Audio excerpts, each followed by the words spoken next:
রসমালাই। অর্ধেক রাত্রি school bus.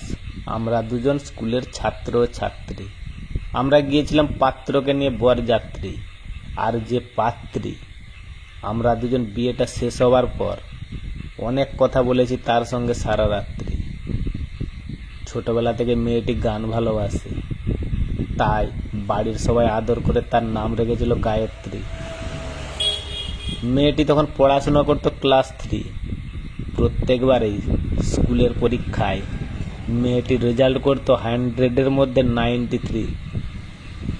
প্রত্যেকবারে স্কুলের রেজাল্ট পাওয়ার পর তার হতো প্রচুর ফুর্তি। আমি মেয়েটিকে বললাম, কীরকম তোমার সাথে ব্যবহার দেখালে তোমার আমার প্রথম ভালোবাসাটা থাকবে না কোনো দুজনের আপত্তি। দ্বিতীয় ভালোবাসাটা দুজনের হবে অঙ্ক করতে লাগে, যেমন যে কোনো বক্স জ্যামিতি। আস্তে আস্তে দিন পের হয়ে গেল হাওয়ার মতন যেমন গতি। ঝিনুকমালা প্রত্যেকটা মুক্তা ছিল তার 3 রতি। মোট তার গলায় ছিল মুক্তা 23।